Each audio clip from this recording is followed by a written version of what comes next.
Mes chers collègues, avant de recevoir ce soir à huis clos le directeur général de la sécurité intérieure, nous ouvrons cet après-midi nos travaux avec la table ronde des représentants de syndicats de police.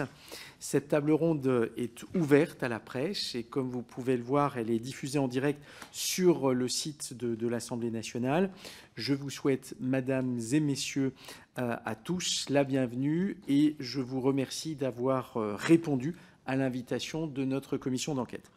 Nous cherchons, et je pense que vous vous en doutez, à comprendre les éclats de violence qui ont marqué les manifestations de ce printemps et à évaluer la réponse qui leur a été apportée par les autorités publiques.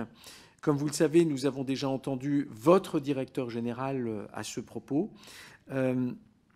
ainsi que vos camarades du Conseil de la fonction militaire de la gendarmerie nationale, même si la structuration est un peu différente, mais ils étaient présents à cette place la semaine dernière. Un questionnaire, par ailleurs, vous a été préalablement transmis par notre rapporteur, M. Florent Boudier. Toutes les questions que contient ce questionnaire ne pourront évidemment pas être évoquées oralement de manière exhaustive. Donc je vous invite par conséquent à nous communiquer ultérieurement les éléments de réponse écrits que vous jugerez utile de porter à la connaissance de notre commission d'enquête. Comme vous êtes nombreux et susceptibles de vous exprimer, je vais vous demander, comme le veut l'usage, de prêter serment les uns après les autres. Donc, et puis ensuite, je serai amené à vous poser quelques premières questions. Ensuite, vous pourrez y répondre. Et puis, bien entendu, je donnerai la parole à monsieur le rapporteur ainsi qu'aux autres membres de la commission dans un second temps. Donc, avant tout cela, il me revient donc d'ouvrir les débats et je le ferai en vous soumettant deux interrogations qui traversent les travaux de notre commission. En premier lieu, nous avons entendu plusieurs personnes qui ont souligné que les violences de ce printemps s'inscrivaient dans un continuum historique et qu'elles n'avaient rien d'exceptionnel au regard des faits passés, du moins au cours des dernières décennies. Confirmez-vous ce jugement ou au contraire, voyez-vous émerger des phénomènes nouveaux au cours des derniers mois ? Donc, et quels sont les éléments que vous pouvez apporter à l'appréciation de la commission par rapport à cela. Comment parvenez-vous et quelles difficultés rencontrez-vous pour cela à concilier évidemment le maintien de l'ordre lors des manifestations et l'interpellation des auteurs de violences avec la présence de tierces personnes, manifestants, services d'ordre, élus, journalistes, services de santé. C'est une question que nous avons abordée pas plus tard qu'hier soir avec Madame la procureure de Paris, puisqu'elle insistait sur le fait que les situations étaient souvent complexes et que les forces de l'ordre étaient bien pris. Il fallait à la fois assurer le maintien de l'ordre et puis, dans le feu de l'action, évidemment aussi faire en sorte que l'on puisse, dans un second temps, éventuellement engager des actions judiciaires lorsque un certain nombre de faits étaient commis. Pensez-vous que les coordinations sont bien réalisées en amont ou qu'une marge de progression existe avec certains de ces acteurs, auquel cas ça peut nous intéresser dans la mesure où le rôle d'une commission d'enquête est de mettre l'accent évidemment sur ce qui semble fonctionner, ce qui peut être éventuellement amélioré et ce qui éventuellement peut aussi donner lieu à des dysfonctionnements. Moi, je vais directement répondre à vos deux questions, monsieur le député. La première, s'agissant du phénomène Black Bloc, c'est pas nouveau, vous le disiez très justement, mais il s'est vraiment affirmé lors des manifestations contre la loi travail en 2016. Et c'est là qu'on a véritablement vu une émergence du phénomène Black Blocs avec une velléité à l'encontre des forces de sécurité et une volonté d'aller au contact et d'agresser les forces de sécurité, ce que nous ne connaissions pas historiquement dans le maintien de l'ordre dit à la française, où on avait toujours un maintien de l'ordre de tenir à distance, mais ne jamais d'être au contact. Et on a connu véritablement une affirmation de ce phénomène Black Bloc lors des manifestations en 2016 contre la loi El Khomri. À l'époque, nous avions, et je vous remercie d'ailleurs de nous recevoir dans ce cadre de la commission d'enquête, qui s'inscrit malheureusement dans la continuité de précédentes auditions qu'on avait pu avoir, notamment à l'occasion des manifestations violentes que nous avions connues lors des Gilets jaunes, des manifestations des Gilets jaunes et puis plus récemment lors des manifestations relatives à la réforme des retraites.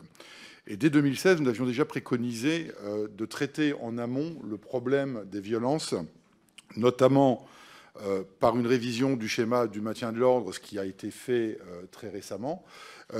Et notamment, nous avions porté au titre de la CFDT la création de ces médiateurs qu'on appelle en France les équipes de liaison et d'information, mais également de doter les forces de sécurité de véhicules, comme en Allemagne, sonores et lumineux, pour bien prévenir les manifestants pacifiques quand les forces de l'ordre vont passer à l'action, et bien qu'on puisse, nous, dans le cadre de nos interventions pour lutter contre les affrontements, avoir véritablement affaire aux casseurs et non pas avoir dans le lot des manifestants pacifiques qui, les événements l'ont malheureusement démontré, ont été en grande partie les personnes qui ont été interpellées et placées en garde à vue. On pourra en revenir dessus si vous voulez plus tard, mais les Black Blocs, c'est un mouvement qui est organisé, préparé, qui ont anticipé l'action, notamment via les réseaux sociaux. Tout cela est convenu et ça dépasse les frontières de la France. C'est un phénomène européen, on le sait. À chaque fois qu'il y a des manifestations sociales à travers les différents pays européens, il y a des mouvements de Black Bloc. Et je pense qu'il est important de prendre en considération que le traitement des Black Blocs ne peut pas être franco-français et ne peut pas être fait uniquement sur la seule action des forces de sécurité. Considérer que les forces de sécurité françaises toutes seules régleront le phénomène de violence des Black Blocs, des casseurs sur les manifestations, c'est se tromper de débat. Je pense que c'est important de le rappeler. Donc il faut recontextualiser tout cela. C'est un mouvement qui ne porte sur aucune revendication, qui ne prône aucun slogan d'ordre social, syndical, écologiste ou autre, mais qui n'intervient uniquement que dans le cadre de mettre en péril les symboles républicains et démocratiques. Donc voilà succinctement pour répondre à la première question. Sur la seconde question, peut-être qu'on y reviendra tout à l'heure, je ne sais pas, en fonction de comment vous souhaitez dérouler cet entretien. En tous les cas, il y a effectivement une question d'acteurs, de complémentarité d'action. Et pour Alternative Police, elle porte principalement sur la judiciarisation des interpellations en lien avec la magistrature. On a un problème de traitement judiciaire des personnes interpellées. Ça l'a malheureusement été le cas dans les manifestations contre les retraites. Vous avez des fonctionnaires qui interviennent sur un cadre d'affrontement violent, qui interpellent, qui font une fiche synthétique de présentation à un OPJ de la personne interpellée, on l'amène au commissariat, et l'interpellateur retourne sur le théâtre des affrontements, il ne reste pas en présence, et ensuite pour l'enquêteur, il est particulièrement compliqué d'établir la responsabilité d'un ou plusieurs auteurs de violence. Donc nous pensons, au titre d'Alternative Police, que cette judiciarisation doit être faite directement sur le terrain. Alors on commence à voir quelques dispositifs, et nous on préconise une généralisation d'un dispositif de bus d'OPJ, à même les théâtres de violence, alors pas naturellement dans les affrontements, mais en retrait, mais avec donc des mises à disposition mobiles dans lesquelles on a des officiers de police judiciaire qui prennent des plaintes en direct, l'agent présente l'interpellé, il peut tout de suite témoigner de ce qu'il a vu, de ce qui s'est passé, et l'OPJ a tous les éléments caractéristiques matérialisés pour pouvoir ensuite mettre cette personne en garde à vue et, le cas échéant, ensuite le présenter à un magistrat. Donc je pense que c'est sur ces deux axes qu'il faut travailler. Bien évidemment, il y a d'autres moyens que l'on peut mettre à disposition dans le cadre de l'action partenariale avec les magistrats et surtout dans l'enquête de judiciarisation. Et nous avions préconisé également en 2016, ça n'a pas été effectif malheureusement, mais on doit pouvoir aussi travailler a posteriori et ne pas se retrouver, comme on l'a été, confronté à une grande majorité de personnes placées en garde à vue qui ensuite ont été libérées faute de charges contre elles. Nous préconisions dès 2016 la dotation pour les forces de sécurité de nouvelles armes non létales que sont les marqueurs, les traceurs ADN chimiques, tels qu'on les connaît dans les établissements bancaires et qui permettent de marquer la peau d'un produit qui reste indélébile pendant près de 6 semaines et qui, dans le cadre d'une enquête a posteriori, permet d'identifier des auteurs d'infractions, de délits, et de pouvoir les interpeller par la suite et de les mettre à disposition de la justice. Donc voilà un peu le travail partenarial que nous souhaiterions sur le terrain, avec les magistrats en lien direct. On sait qu'on a toujours tendance à jeter la pierre sur la magistrature, sur la justice.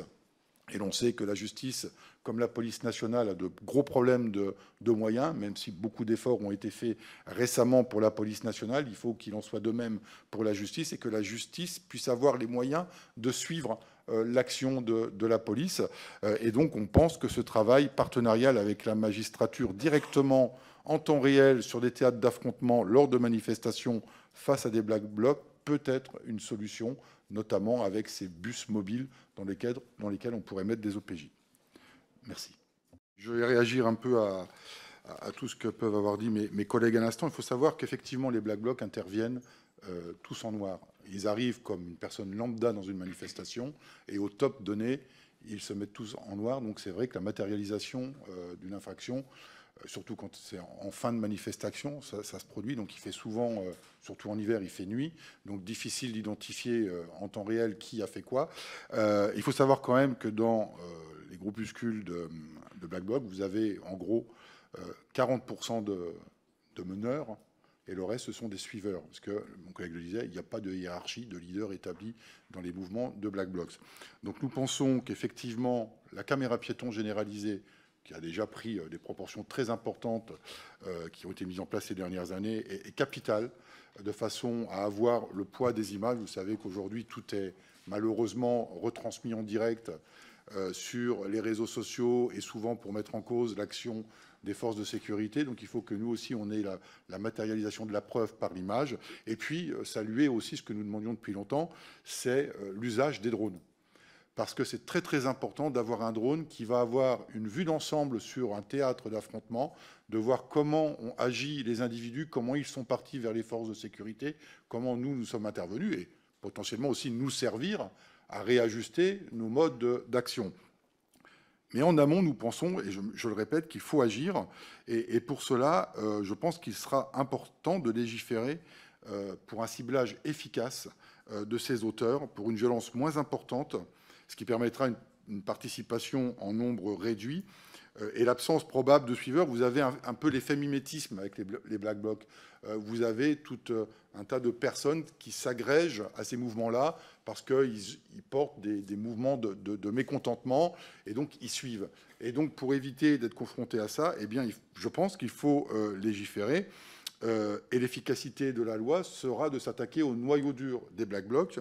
Et pour ça, nous, on pense qu'il serait utile de réfléchir à la création notamment d'une fiche d'interdit de manifestation, comme cela existe déjà pour les interdits de stade, avec une procédure similaire où la personne doit aller pointer, quand on sait qu'il va y avoir une manifestation à tel endroit, eh bien la personne doit aller pointer dans le commissariat où il est référencé, de façon à ce qu'on sache que s'il y a des affrontements, eh bien cette personne qui était préalablement fichée n'était pas présente dans le théâtre des exactions.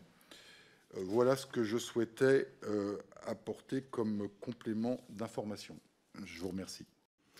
Oui, merci Monsieur le Président. Merci à vous toutes, à vous tous d'être venus à notre audition. Et nous n'oublions pas, au moment où nous vous auditionnons, que les hommes et les femmes que vous représentez à travers vos organisations ont été en première ligne face aux groupuscules violents dont nous essayons d'étudier, d'analyser à la fois les modalités d'action. À ce propos, première question, nous étudions la question relevant de la structuration, du financement des groupuscules violents.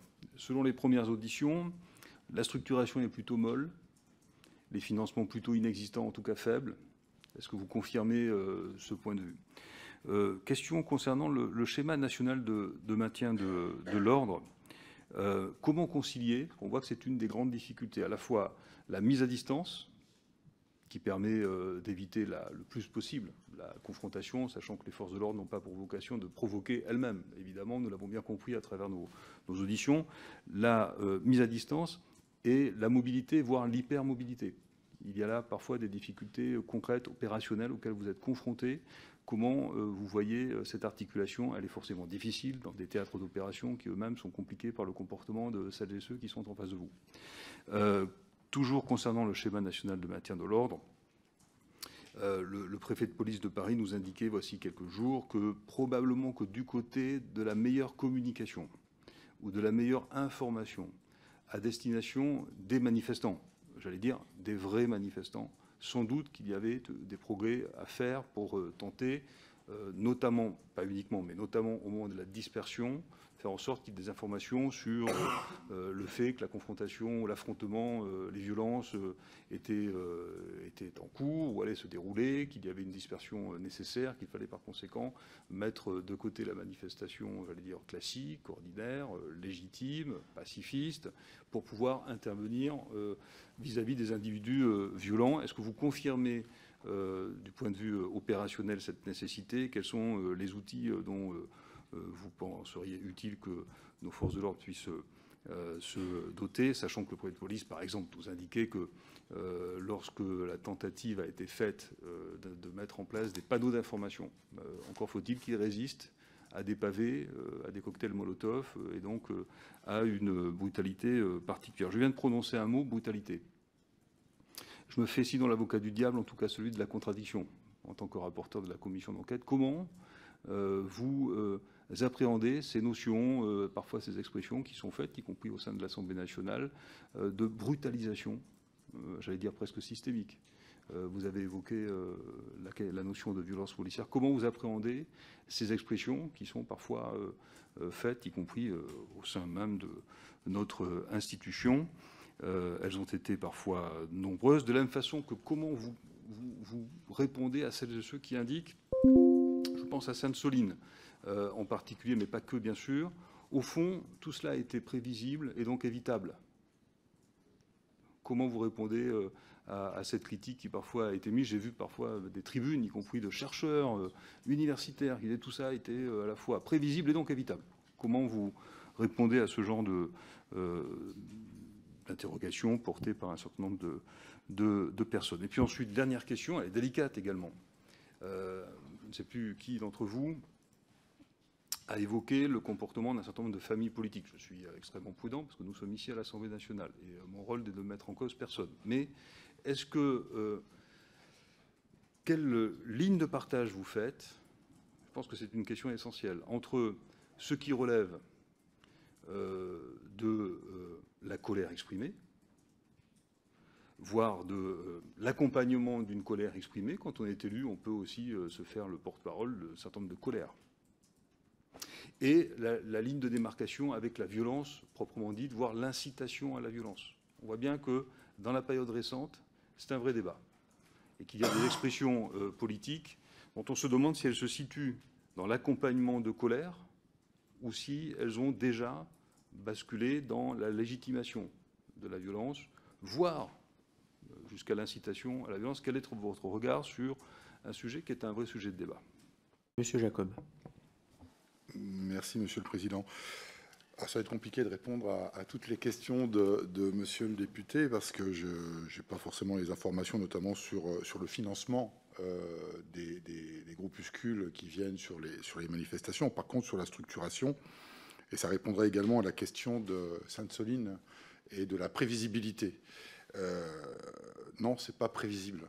C'est pas prévisible parce que c'est particulièrement complexe, le mouvement Black Bloc. Tout d'abord, il faut savoir, mais vous savez, que le mouvement Black Bloc est composé d'une multitude de mouvances, issues principalement des milieux d'activistes, d'ultra-gauche, anarchistes, libertaires, altermondialistes, antifa, entre autres, et que ce n'est pas une organisation structurée. Je vous l'ai dit tout à l'heure, il n'y a pas de hiérarchie établie, il n'y a pas de leader, et donc c'est difficile à surveiller comme mouvement, d'autant que, là aussi, je le disais tout à l'heure, il y a la question de comment anticiper leur action, notamment via tous les échanges qu'ils peuvent avoir sur les réseaux sociaux, sur les messageries cryptées, qui nécessitent un renforcement de la lutte contre la cybercriminalité, ça en fait partie, et qu'il suffit à tous ces groupuscules d'un seul appel sur ces réseaux-là pour qu'ils convergent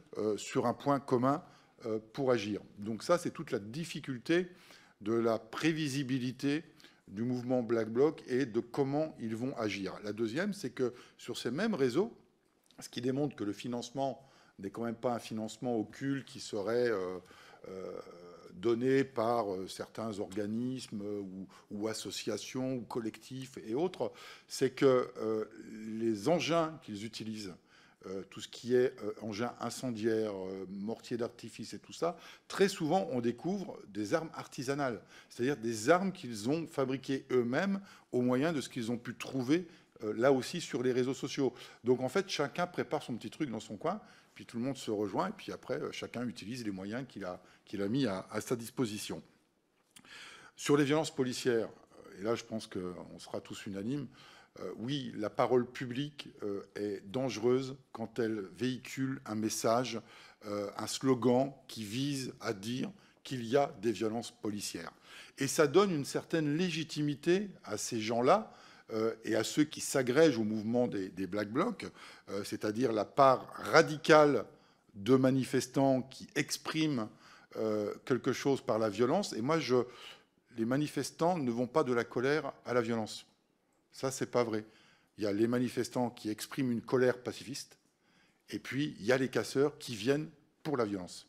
Ce ne sont pas les deux mêmes populations. Il y en a un petit peu, les plus radicaux de manifestants, mais c'est très à la marge. Mais ceux qui viennent exprimer une colère le font de manière pacifique. En plus, sont des syndicalistes, donc j'ai participé à l'ensemble des manifestations depuis le mois de janvier. Moi, j'ai pas été gazé, hein. J'ai pas eu de problème. J'ai manifesté sereinement, pacifiquement, jusqu'au bout. Et il y a eu des heurts, mais j'étais pas de ceux qui étaient dans les affrontements avec mes collègues. Donc, on a bien affaire à un groupe très particulier de personnes qui expriment autre chose qu'une revendication et qui l'expriment par la violence.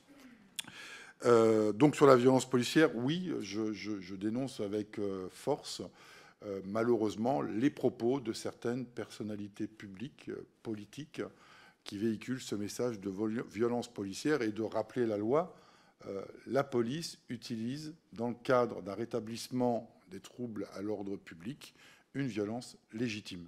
Je pense que c'est utile à rappeler, et vous le disiez très justement, ce ne sont pas les policiers qui vont provoquer à la violence sur les manifestations. Ils sont là pour mettre un terme aux troubles à l'ordre public et pas pour les provoquer, et de garantir que des manifestants puissent exprimer leurs revendications de manière en toute sécurité, tout comme de garantir à n'importe quelle personne d'aller et venir sur la voie publique pendant une manifestation, y compris en toute sécurité.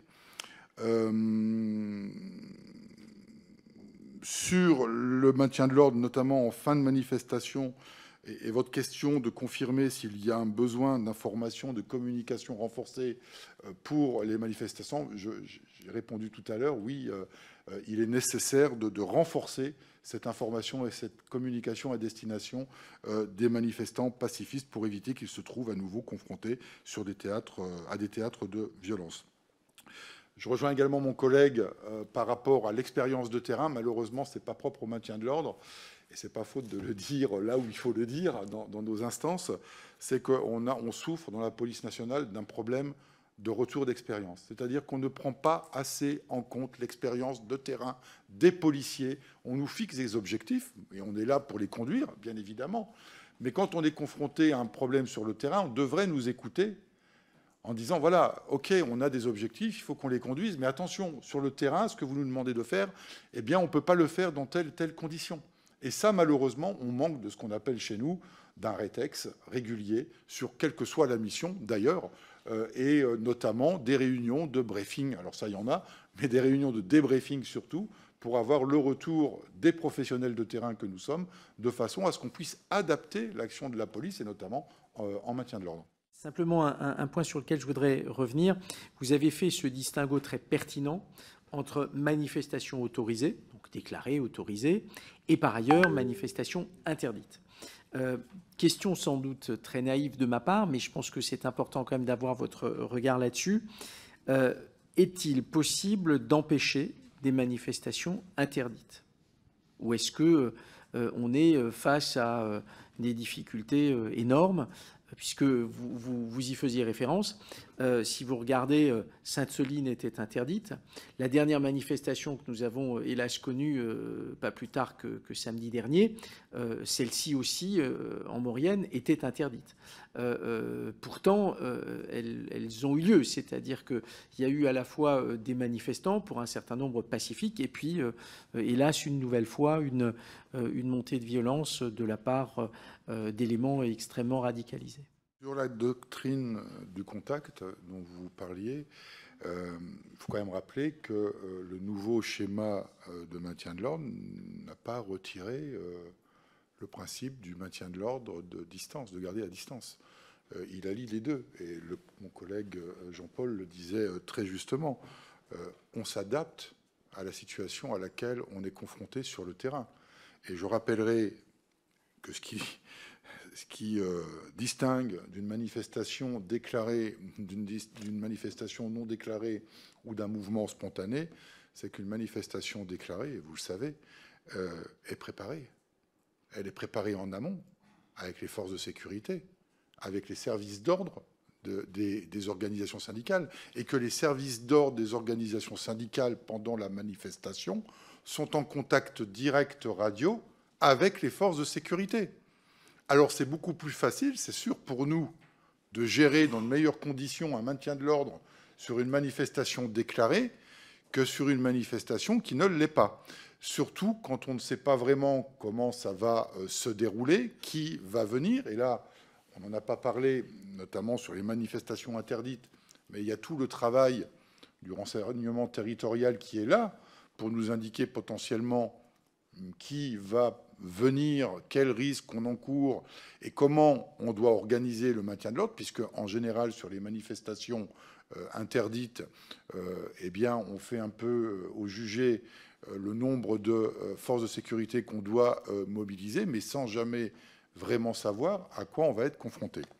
Sur la parole politique, il ne m'appartient pas, et je serais bien mal placé d'ailleurs, de faire quelques commentaires que ce soit, bien évidemment, que le politique a tout à voir dans les mouvements sociaux et de porter une parole publique. Encore faut-il qu'il ne l'utilise pas pour inciter les personnes à se confronter à la police ou à la gendarmerie ou aux forces de sécurité en général, comme j'ai pu le constater moi-même sur certaines manifestations.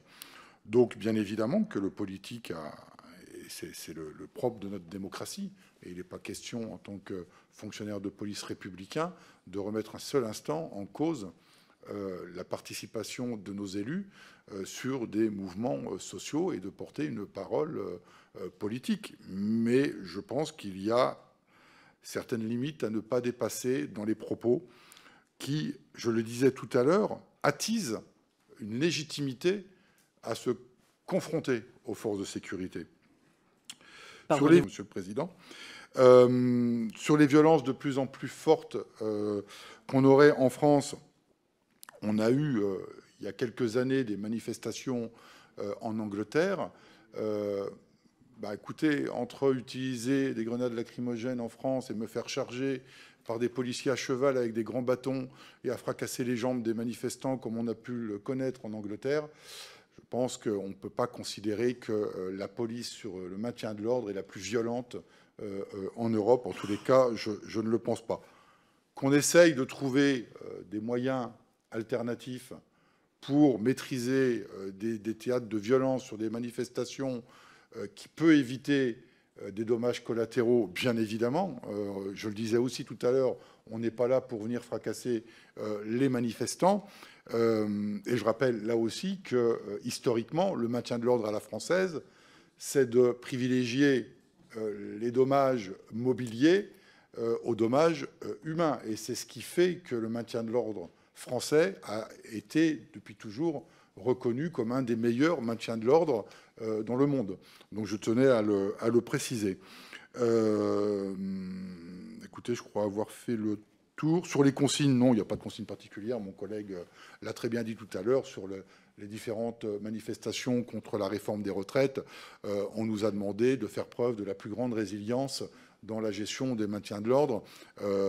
Donc, il n'y a pas de consigne qui viserait à aller réprimer systématiquement des personnes qui manifesterait un peu de velléité sans forcément faire usage de la violence. Merci, Monsieur le Président. Bonsoir, Mesdames et Messieurs. Moi, je voulais commencer par vous remercier pour ce que vous faites et vous remercier pour votre franchise qui me semble correspondre à la majorité des images que la majorité des Français a vues. Et c'est vrai qu'en fonction des lectures que nous pouvons avoir ou en fonction des auditions que nous avons entendues, c'est vrai que parfois on se demandait si on parlait bien du même sujet. Je vais vous prendre quelques exemples. Vous avez évoqué la structuration des Black Blocs. On a pu entendre parfois que finalement il n'y avait pas tellement de structure, c'était plutôt des personnes tout à fait lambda qui seraient emportées par un élan arrivé d'on ne sait où. Et vous avez quand même indiqué que dans la plupart des cas, il s'agissait donc d'organisations, que ces organisations étaient préparées. Vous avez même évoqué, c'est la première fois que je l'entends, la question du stage de formation que suivraient certains Black Blocs. Vous parlez de leur organisation en matière de communication, de messagerie cryptée, etc. Vous soulignez, et c'est très intéressant, que l'augmentation des violences n'est pas historique, comme certains veulent faire le croire, pour tenter de peut-être baisser en termes de gravité les faits qui sont reprochés à certains individus. Et vous avez, même si vous avez gardé mis beaucoup de réserves, vous avez quand même indiqué que la présence d'élus visait, dans certains cas, à rendre dangereuses les opérations et à galvaniser, voire à légitimer ces délinquants. Donc moi, j'ai 2 questions à vous poser, s'il vous plaît. La première, c'est comment vous expliquez ce décalage qu'il peut avoir? Est-ce qu'il s'agit d'une absence de prise de conscience? Ou alors, est-ce qu'il y a des gens qui sont dans le déni, qui ne sont pas avec vous sur le terrain, et vous qui êtes aux premières loges? Moi, j'ai plus tendance à penser que c'est vous qui avez la meilleure perception. Et la deuxième question que je voudrais vous poser, c'est vous nous avez décrit un certain nombre de préconisations. Donc j'en ai noté quelques-unes, qu'il faudrait faire plus de rétex, de débriefing, parce que ça se fait, par exemple, chez les CRS, mais ça ne se fait pas dans tous les services de police. Donc pourquoi? Vous avez fait la proposition de l'instauration des bus mobiles. Ça ne me semble pas très difficile à mettre en place. La question des traceurs ADN chimiques, pour ma part, c'est la première fois que je l'entends. Je trouve que c'est une bonne idée.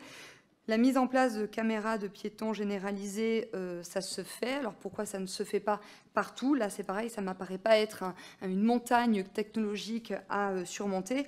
Et enfin, je me pose la question, pourquoi, en effet, quand il s'agit d'une manifestation interdite, on n'engage pas la procédure de dispersion, en tout cas d'interdiction de cette manifestation.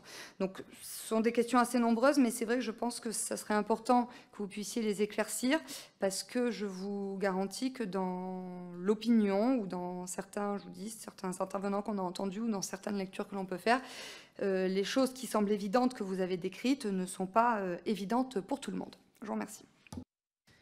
Je vous remercie, Madame. Je ne vais pas reprendre tout ce que j'ai pu aborder précédemment, mais juste vous dire qu'effectivement, peut-être qu'on manque de communication pédagogique à destination de la population pour expliquer, et pourtant c'est pas faute d'avoir de plus en plus de reportages sur la police, la gendarmerie dans les médias, mais je pense que peut-être la population, une certaine population en tous les cas, qui participe aux manifestations ne sont peut-être pas suffisamment informés sur ce qu'est le maintien de l'ordre que nous pratiquons en France, comment on le pratique.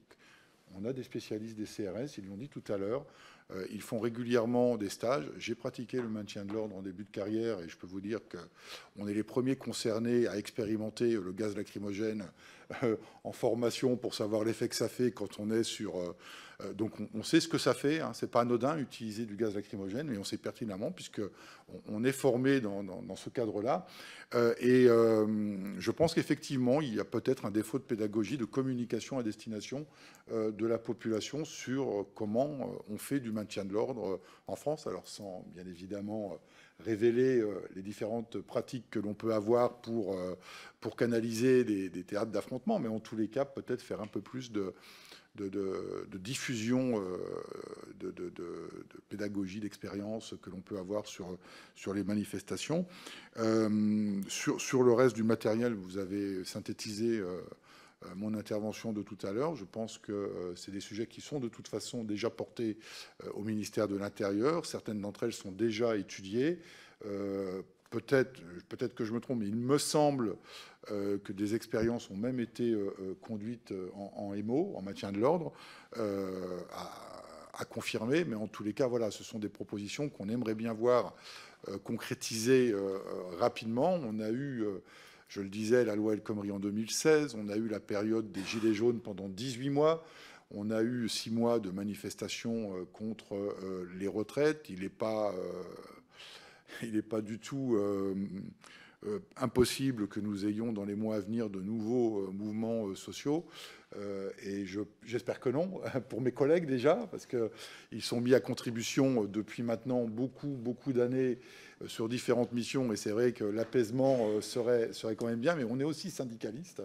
Et il y a certains sujets que nous portons et qui, pour le moment, attendent de réponse du gouvernement notamment. Donc il n'est pas impossible qu'il y ait des mouvements sociaux. Ça fait partie aussi de l'expression démocratique de notre pays et il faut aussi le saluer et qu'il serait effectivement bien que toutes les propositions que les uns et les autres pouvons porter puissent trouver au moins une réponse, oui ou non, qu'on soit au moins fixé, et que si c'est oui, dans quel délai. La caméra piéton, il y a eu un effort, je le disais tout à l'heure, considérable qui a été fait par le ministre de l'Intérieur ces dernières années. 30 000 caméras, il faut le souligner, mais on est quand même 117 000 gradés et gardiens, donc il y a encore beaucoup à faire. Et je pense que sur le maintien de l'ordre, on aurait tout à gagner à généraliser le port individuel de la caméra piéton, justement pour avoir la matérialisation de la preuve quand on a des vidéos. Mon collègue le disait encore tout à l'heure, vous avez 2 secondes. Et là, on crie à la violence policière, hein, parce qu'on voit quelqu'un qui se prend un coup, sauf qu'on ne sait pas ce qui s'est passé avant, les conditions de l'interpellation, le comportement de la personne, et ensuite l'interpellation. Et je pense que s'il y avait quelque chose à faire en urgence, c'est la généralisation des caméras piétons et les traceurs ADN qui permettraient de travailler a posteriori sur les enquêtes judiciaires. Je vais répondre, il n'y a aucun souci. Je vais donner un exemple parce que mon organisation syndicale, comme d'autres, l'ont fait. Quand vous avez un élu de la République qui dit que la police tue, voilà, ça c'est le genre de discours qui, déjà, qui nous fait bondir, mais qui athaïse la haine contre les forces de sécurité, et c'est inacceptable en démocratie, surtout de la part d'un élu. Je vous remercie. Je pense que c'est très clair. Je crois qu'effectivement, c'est un point qui mérite une attention toute particulière. Je vous en remercie. Merci, Monsieur le Président, Monsieur le rapporteur, Mesdames et Messieurs les représentants syndicaux. Alors déjà, une nouvelle fois, comme l'a dit ma collègue Edith Diaz, vous avez tout notre soutien. Bien évidemment, vous exercez un métier extrêmement difficile et d'ailleurs de plus en plus difficile. Alors moi, j'ai plusieurs questions concernant le maintien d'ordre, puisqu'effectivement, il faut être efficace pour lutter efficacement contre les groupuscules violents. On parle d'effectifs de maintien de l'ordre. Donc nous avions auditionné notamment le directeur général de la police nationale, la directrice centrale des CRS, et il y a une volonté de monter à 4 sections. Est-ce qu'aujourd'hui, vous pensez que selon le recrutement et les sorties d'école, on arrivera à 4 sections en fin d'année, du moins pour arriver aux Jeux Olympiques? Et ce n'est pas pour remettre en question ce qu'a dit la direction générale de la police nationale. C'est, voilà, est-ce que vous pensez être sur la même ligne? Concernant l'harmonisation des techniques, on a parlé des compagnies parisiennes, etc. Et la directrice centrale de la sécurité publique nous a bien dit qu'en termes de technique, de maintien de l'ordre, de manœuvre, il y avait des exercices communs avec les compagnies républicaines de sécurité. Donc, est-ce que vous pensez justement que ces formations, cette complémentarité est utile et efficace sur le terrain? Ensuite, concernant les moyens intermédiaires, la semaine dernière, nous avons auditionné les gendarmes et en fait, ils ont exactement le même discours. C'est-à-dire qu'il y a une violence de plus en plus importante et on réduit les moyens. On prend Sainte-Soline. Sainte-Soline, c'est 5000 grenades lacrymogènes pour 80 désencerclements, alors qu'il y avait des meuleuses, des chalumeaux, etc. Donc, est-ce que vous pensez qu'aujourd'hui, donc j'avais utilisé le terme moratoire, je ne sais pas s'il est vraiment approprié, mais est-ce que vous pensez qu'il devrait y avoir une réflexion, justement, sur l'attribution et le développement de moyens intermédiaires, justement pour garder cette distance, comme vous l'avez dit, puisque dans les autres pays, ils vont au contact, et même dans certains, les manifestants se font tirer dessus. Donc, il y a un moment, il faut revenir un petit peu à la réalité. Vous avez parlé justement il y a un moment des effectifs blessés. D'ailleurs, je pense encore aux 2 policiers qui se sont donné la mort ce matin à Toulon et hier à l'école de police de Nîmes. Il y a également une vague de démissions. Donc, est-ce que vous pensez que justement, par rapport à ce rapport avec la violence exercée sur les effectifs, les différents discours anti-flics qui sont prononcés, est-ce que vous pensez que justement ça provoque cette vague de démission qui a été parfaitement identifiée par la Cour des comptes? Donc est-ce que vous pouvez justement confirmer cette vague de démission? En police nationale, c'est un peu plus de 10 000 postes. Et ensuite, concernant la caméra de surveillance, en tout cas les caméras individuelles. Et là, bon, je sors un petit peu du contexte parlementaire, mais il y a 3-4 ans, lors des manifestations à Rennes et à Nantes, nous avions utilisé des caméras de surveillance clipsées sous les casques, avec une extraction vidéo extrêmement précise, d'une qualité très nette. Donc, est-ce que vous savez où ça en est, ce dispositif? Parce que je le trouvais, à titre personnel, extrêmement efficace. Et là-dessus, est-ce que voilà, vous avez interrogé que ce soit la DCCRS ou alors la DGPN? Et vous avez parlé de hiérarchie, ce sera ma dernière question. Est-ce que vous pensez qu'aujourd'hui, il y a une fébrilité, sans contester, attention, la hiérarchie policière, mais est-ce que vous pensez qu'il y a une fébrilité par rapport au pouvoir politique? Merci, Monsieur le Président. Pour répondre succinctement sur les moyens intermédiaires, j'ai fait plusieurs propositions, donc je ne reviens pas dessus. Je pense qu'il y a des réflexions à conduire. Je pense qu'elles sont même urgentes. Je voulais réagir sur la fébrilité du pouvoir politique. Ce n'est pas la fébrilité vis-à-vis du pouvoir politique, c'est la fébrilité vis-à-vis du politique en général. Parce que aujourd'hui, eh bien, la police est au cœur, est au centre de toutes les mises en cause. Dès qu'il y a un problème, tout de suite, c'est la faute, la responsabilité de la police. Et forcément, la hiérarchie est particulièrement prudente sur les consignes et les ordres qu'elle peut donner quand on est face à un rodéo urbain, à un refus d'obtempérer, ou sur tout autre théâtre de mission de police. Et que, pour reprendre ce que vient de dire Jean-Paul, on n'est pas là pour tuer. On n'est pas là non plus pour se faire tuer. Je pense qu'il faut aussi, aujourd'hui, je pense qu'on a des individus dont l'objectif, c'est on va se faire un flic. Voilà, il faut qu'on lui jette un cocktail Molotov, qu'on l'incendie, qu'on le blesse, voire qu'on le tue. Il y a encore eu une affaire il y a quelques jours où des collègues se sont fait traîner dans le cadre d'un refus d'obtempérer, et c'est du quotidien. Et que, oui, je dirais c'est normal qu'il y ait une fébrilité de la part de la hiérarchie, parce que derrière, il va y avoir des conséquences. La mise en cause de la police, la mise en cause des policiers. Un policier qui est mis en cause dans une affaire, mais je ne sais pas si les gens en général ont conscience de l'impact psychologique que ça va avoir sur le policier, sur sa famille. Tout de suite, il va être suspendu à titre conservatoire. Dans le cadre de l'enquête, il va être placé en garde à vue. Potentiellement, il va être excusez-moi, je commence à fatiguer. Sa famille, par la médiatisation, va voir que le père ou la mère a été mis en cause dans une affaire, les enfants à l'école, ce qu'on peut lui dire sur ses parents. Bref, tout ça fait que, effectivement, cette fébrilité, je ne dis pas que je l'accepte, mais je la comprends de la part d'une hiérarchie qui est particulièrement prudente à laisser les policiers aller jusqu'au bout de leur mission quand il s'agit d'interpeller un individu qui a commis un rodéo urbain, qui a renversé un enfant, ou quelqu'un qui a fait un refus d'obtempérer, et pareil, qui va aller tuer quelqu'un. Oui, la fébrilité, elle existe, mais la fébrilité, elle est due aux politiques en général, elle est due aux médias. Est-ce que ça aussi, je pense qu'il faut le dire, et on connaît assez les médias pour travailler aussi avec eux dans le cadre de notre activité syndicale.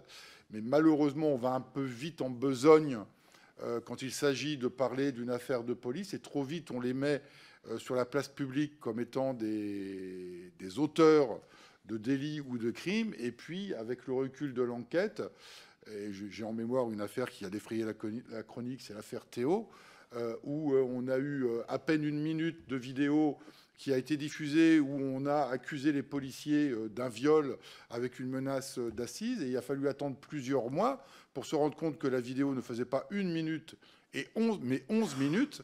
Et de voir que les faits, oui, il y a eu des faits incontestables, graves, mais sans la volonté de les faire. Et que de l'assise, je crois, si je ne me trompe pas, on est passé dans une affaire correctionnelle. Donc oui, il y a une fébrilité et il faut qu'on reconquiert ce respect qui est dû à l'autorité de l'État et pour n'importe quel représentant de l'État, et je pense aux enseignants, aux infirmières, enfin à tout ce qui représente l'État, puisqu'aujourd'hui, quand on s'en prend à nous, c'est s'en prendre à l'État. Et on s'en prend à nous parce qu'on veut s'en prendre à l'État. Et donc, il faut renforcer ce respect de l'autorité qui nous élit. Vous avez raison sur un point.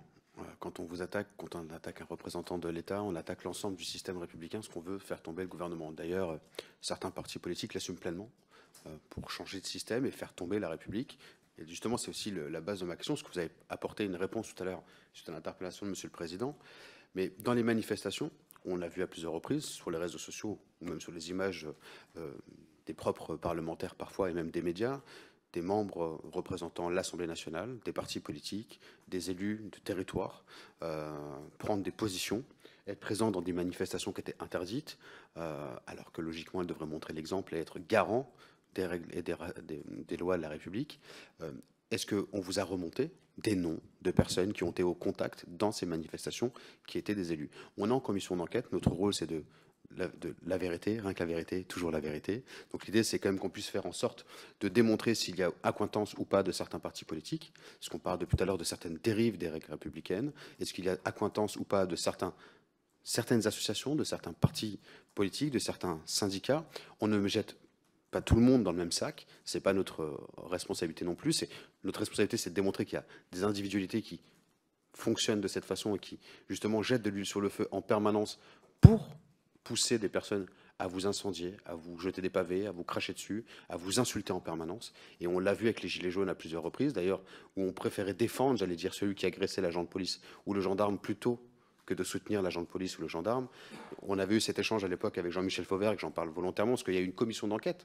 Je rappelle au mandat précédent que nous avions mis en place, dont il était rapporteur, sur le maintien de l'ordre, pour permettre justement d'apporter des réponses. Et on a pu démontrer la différence entre le maintien de l'ordre en Ile-de-France, du moins à Paris, et dans le reste de la France, parce que globalement, ça se passe différemment dans le reste de la France. Et ce qu'on a pu voir à Sainte-Soline, ou potentiellement ce week-end, dans la vallée de la Maurienne, avec le tunnel Lyon-Turin, est assez exceptionnel, j'allais dire, dans le reste de la France. Maintenant qu'on sait tout ça, qu'est-ce que vous pouvez nous préconiser en complément, au-delà du matériel et des moyens humains complémentaires? Et vous l'avez dit, certaines personnes quittent la police, mais d'autres veulent y rentrer aussi pour protéger le système républicain.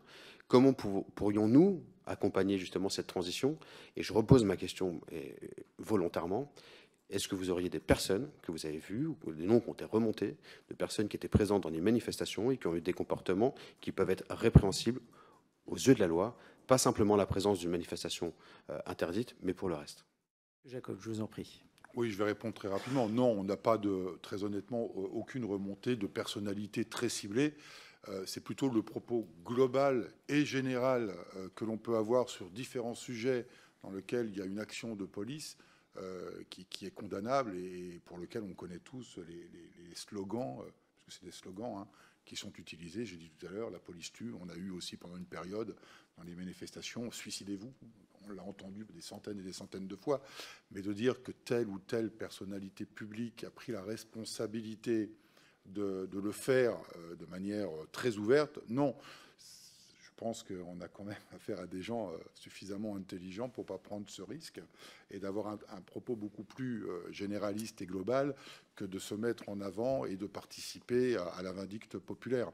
Mais le message politique de certaines personnalités y contribue malheureusement dans le cadre du débat public sur tout ce qui touche à la sécurité.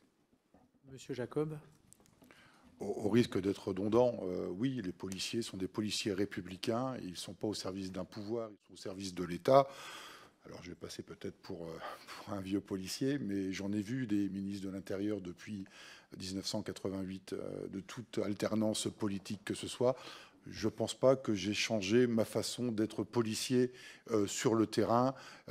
Et donc voilà, donc à un moment donné, c'est vrai que c'est là aussi très usant pour nos collègues d'entendre une parole publique dire que la police serait le bras armé de tel pouvoir en place. C'est complètement faux. Et excusez-moi, ça va peut-être être un peu brut comme propos, mais le politique passe, la police reste. Donc voilà. Et les policiers continueront à faire leur travail de policiers pour défendre la démocratie et notre République. Et sur le contact, le maintien de l'ordre du contact, je confirme ce que dit mon collègue Johan Cavallero. Oui, la priorité, c'est de maintenir, pas au contact, pardon, c'était pas un lapsus, hein, le maintien de l'ordre à distance. Oui, c'est la priorité de maintenir à distance pour éviter toute confrontation. Et en général, quand il y a confrontation, c'est parce qu'on a instruction de mettre un terme aux troubles à l'ordre public.